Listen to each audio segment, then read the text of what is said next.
aplikator masih dianggap membebani sebagian driver, dan tuntutan perlindungannya yang lebih kuat masih belum terjawab. Di tengah situasi itu, 20 Mei 2026, tepat hari kebangkitan nasional, muncullah sebuah gerakan besar di Jawa Timur, namanya Granats Jatim, Gerakan Nasional Transportasi Online Jawa Timur. Gerakan ini bukan berdiri sendiri, di belakangnya ada konsolidasi berbagai komunitas, ada Langgeng, ada PDOI Jawa Timur, ada berbagai komunitas daerah yang selama berbulan-bulan melakukan koordinasi. Dan yang menarik, aksi ini bukan aksi lokal semata, karena di waktu yang sama FDTOI juga mengkoordinasikan gerakan serentak di berbagai kota di Indonesia, di 16 daerah di seluruh Indonesia. Artinya apa? Ini bukan kemarahan satu kota, ini sinyal bahwa keresahan driver sudah menjadi isu nasional. Pagi hari, Bundaran Waru, salah satu gerbang utama Surabaya, ribuan driver berkumpul, aplikasi dimatikan, order dihentikan, konvoi mulai bergerak. Tujuannya jelas, membawa pesan bahwa driver tidak lagi ingin sekedar didengar, driver ingin ditindaklanjuti. Mereka bergerak ke Dinas Perhubungan Jawa Timur, mereka bergerak ke Diskominfo, mereka bergerak melewati pusat-pusat pemerintahan, sampai akhirnya massa terkonsentrasi di gedung DPRD Jawa Timur. Disinilah titik paling penting terjadi. Nah, sekarang pertanyaannya, apakah ini cuma soal potongan? Tidak sesederhana itu, karena yang diperjuangkan bukan cuma angka, yang diperjuangkan adalah kepastian, yang diperjuangkan adalah payung hukum,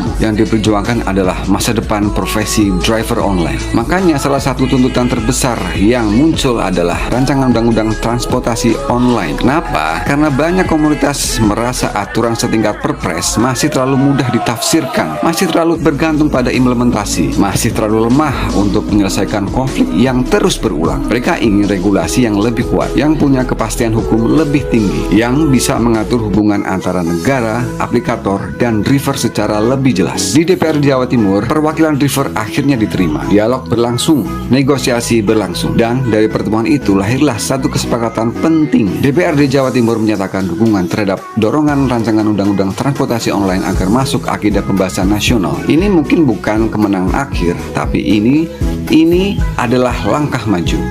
Karena untuk pertama kalinya suara mereka tercatat secara resmi dalam dokumen politik daerah. Fakta, data, angka itu yang harus dipakai, bukan teriak paling keras, bukan bikin narasi paling heboh. Karena kalau perjuangan cuma modal emosi, besok hilang. Tapi kalau perjuangan dibangun pakai data, dia bisa jadi undang-undang. Dan Granats Jatim menunjukkan satu hal, ribuan driver mungkin tidak punya gedung, tidak punya modal triliunan, tidak punya algoritma, tapi ketika mereka bersatu, mereka punya sesuatu yang jauh lebih kuat, tekanan politik. Sekarang pertanyaannya bukan lagi apakah driver bisa bersatu, karena itu sudah terbukti. Pertanyaannya, apakah negara benar-benar siap mendengar? Perpres sudah ada, tapi apakah itu cukup? Undang-undang transportasi online perlu atau tidak? Tulis pendapat lo di kolom komentar.